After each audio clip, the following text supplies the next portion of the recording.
Do you ever wonder what is intended for or likely to be understood by only a small number?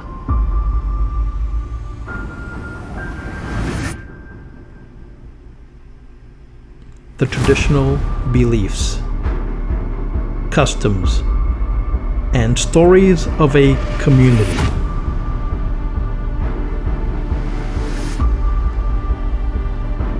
A community not part of the mainstream, unconventional, peripheral, or extreme.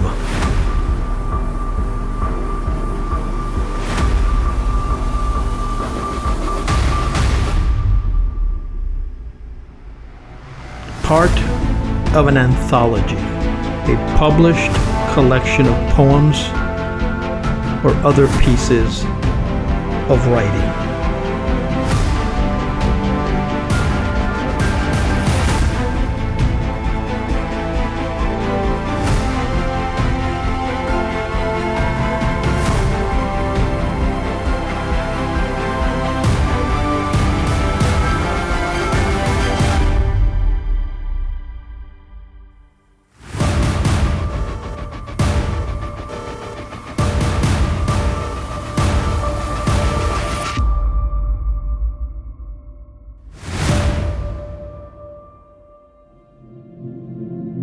This is Esoteric Lore. I'm your host, Edward Aponte, where I push you to ponder the fringes of folklore.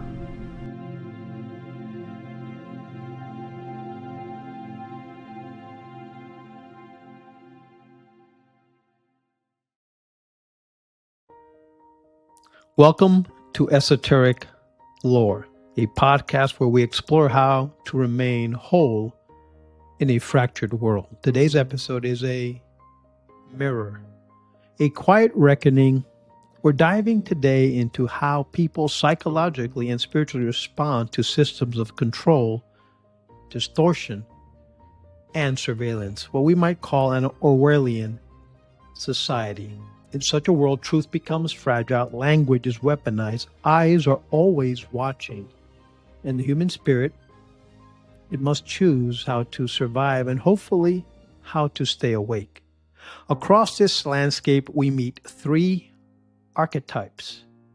Let's meet the first one, the ostrich. Second of all, the observer. Thirdly, the operational. Let's begin with the ostrich. The ostrich is not a coward. She's exhausted, overwhelmed, so she does what instinct has wired her to do: bury her head, protect the heart. The ostrich responds to authoritarianism with emotional withdrawal.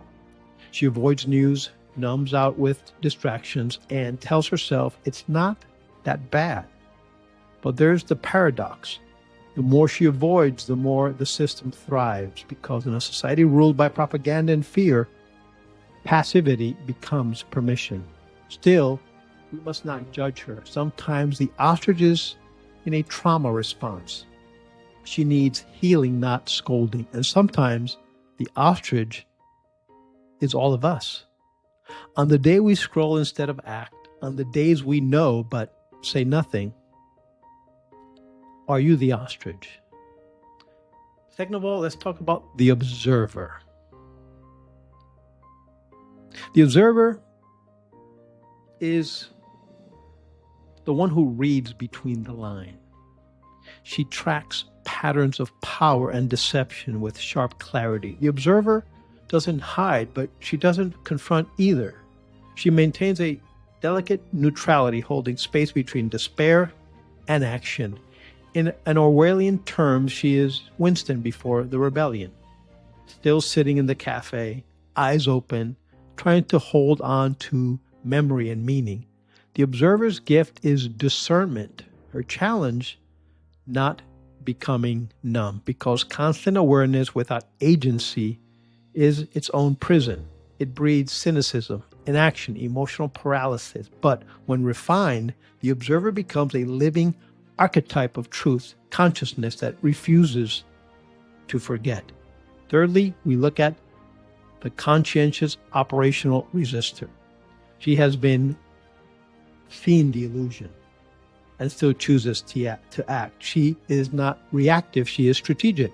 The operational responds to the Orwellian system by mapping its terrain, studying its language, and quietly building parallel structures. She encrypts her communication. She grows her own food. She teaches others how to think critically, even if she does so in whispers. Her resistance is not loud, it's effective. She knows surveillance, watches the loudest voices first, so she learns how to move like water.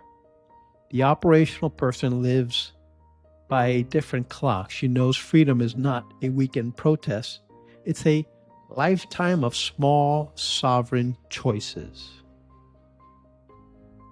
The cycle within all of us. So, who are you? Are you the ostrich, seeking safety in the sand? The observer watching the winds shift? Or are you operational, quietly planting seeds? The truth is, we carry all three. Some mornings we wake as ostriches. By noon become observers, and others, sometimes with enough courage and clarity, we go operational. The point isn't to shame where we are, it's to know where we stand. Because awareness is a compass. And in an Orwellian world, you must keep your compass clean. So how do you stay human? If you remember nothing else from today's episode, remember this. The most revolutionary act is a controlled world. It's not anger, it's clarity.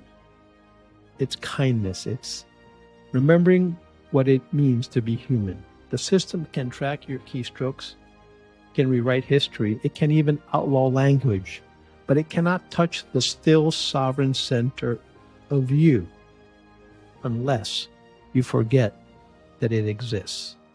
So take time today, unplug, observe, breathe, and ask yourself, what kind of human am I becoming under pressure? Because that's where freedom begins. Not with permission, but with presence. Thanks for being here with me today on Esoteric Lore. If this reflection spoke, share it with someone whose light you trust.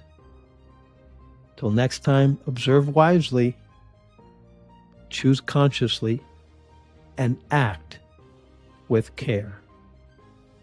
As always, I leave you with a poem. Under the watchful sky. Beneath a sky of silent drones where whispers echoes through the phones, three shadows walk the wire thin, each one a soul resisting spin. The ostrich, she folds her wings and dips her head into a garden of dreams instead.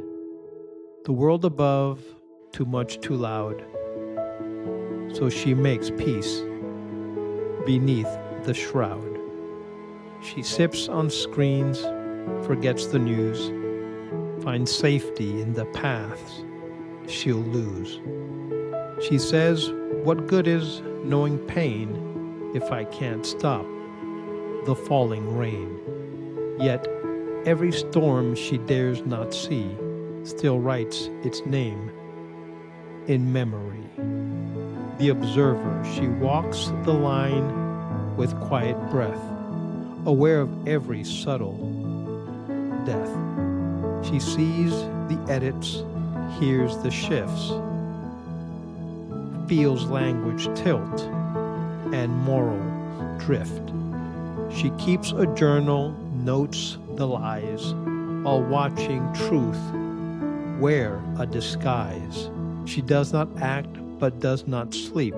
She guards the sacred facts we keep, yet wonders in the mirror's stare, if I don't move, do I still care? The operational, she builds beneath the radar's gaze with coded words and quiet ways. A whisper here, a seedling there. She weaves her will into the air. She knows the rules and bends them right, her freedom forged in shadowed light.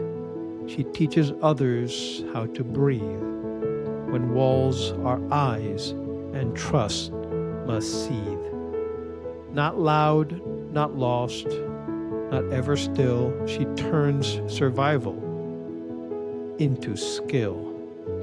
3 faces in one frame, and sometimes one becomes the next. As fear and fire rearrange the text, we all have days we dig, observe, or hold the line with quiet nerve. So ask yourself beneath this sky, where truth is taxed and silence buys, which mask today protects your core? Which path will free you more and more? For freedom isn't loud or grand, it's simply this: to understand.